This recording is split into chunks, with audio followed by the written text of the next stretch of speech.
What is poppin', fam? Spanik here, coach of the Reno Acerola, and this is week 1 of the UTL and we are taking on my boy Spedshed and his Maine Mamoswines. And Spedshed's a good friend of mine, so this should be a good match. He has I think that's a Mega Gardevoir. No, he's not Mega Gardevoir. His team is Gardevoir, Smeargle, Xurkitree, Alola Ninetales, Volcarona, and Mega Aggron. He had a bunch of other threats that he has a bunch of other monsters that I don't remember off the top of my head. But I know for certain he has a Chiron Black, and I'm really surprised he didn't bring it here because that would have ran through my team. But Volcarona also runs through my team, and he has Volcarona with Veil, which really can make this difficult. I really didn't like my matchup this game, so hopefully I could rebound here. And my team is I have Megazam. I have a bulky Megazam. AV, Alola, Muk. I think that's Scarf Manectric. Spadef Swampert with Rendo Berry.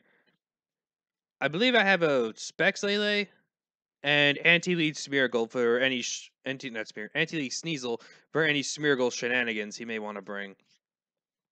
Speed Pass and all that other crap is banned, so he can't bring like a Geopass Smeargle into Volcarona. That's banned. He can't do that. The worst thing he could do is Smeargle's Hazard Stack.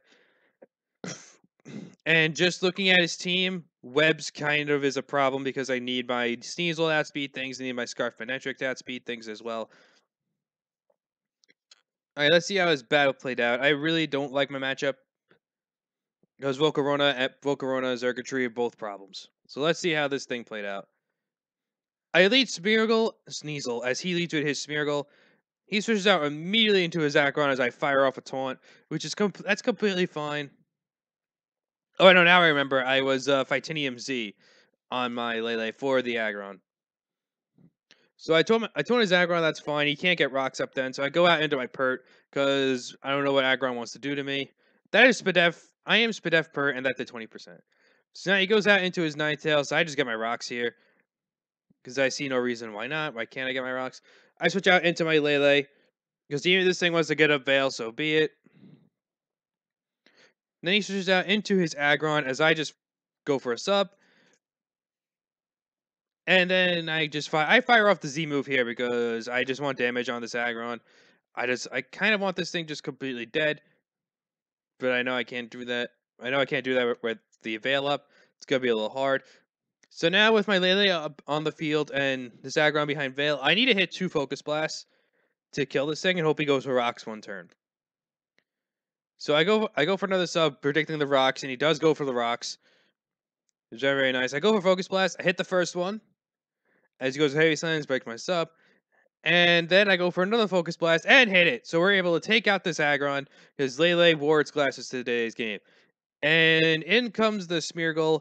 And this is where I make a gigantic misplay.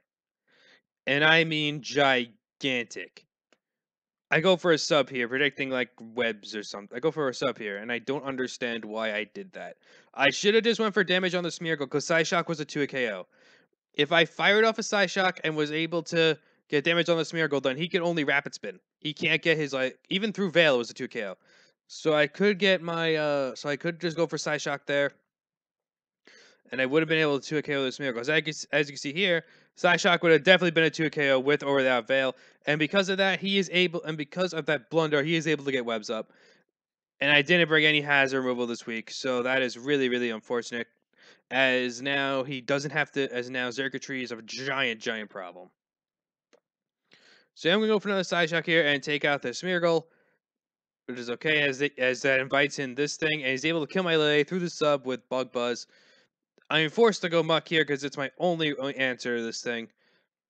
As he switches out into Xurkitree as I fire off a Rock Slide just to get any sort of damage. As I go out to Manectric here because it's my only answer to the Xurkitree, he's just able to fire off an Energy Ball and drop my Spadef, drop everything. And he's going to be able to outspeed me. And here's another misplay I make. I go into Swampert thinking I was going to be able to take a +1 Energy Ball through my Rendo, and I'm not able to. That was just another misplay. I go out into my Zam here. I Mega Evolve. I'm able to trace his Beast Boost. As he goes to Energy Ball, doesn't kill me, and I'm able to kill him with a Side Shock and get a Beast Boost. But I can't reverse sweep because I am -1 speed, and he's going to be able to get a Beast Boost now with his Gardevoir. But that's fine. I could just go back out into my muck here, but it's not looking good.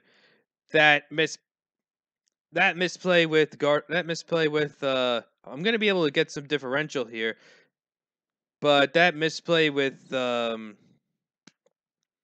Lele really did cost me big time because Zam outsped his whole team, even though I was a bulkier Zam. It outsped his entire team, and I could have potentially brought it back with Zam if I went for 2 Side Shocks on the Smeargle. But he got webs up, and that really helped him out for the late game. So GG sped, we take it 2-0L week 1. Not too bad. It's not too bad. It's only week 1. I could rebound from this. Next week we take on Matt Metagross and his Manhattan Metagross, or Washington Red Skitty. I don't remember what team he was here. I think he's Manhattan Metagross here. But his team name in other leagues is Washington Red Skitty. So whatever he is, we take him on next week. So Spanic out, and I will see you guys next week for week 2. Peace!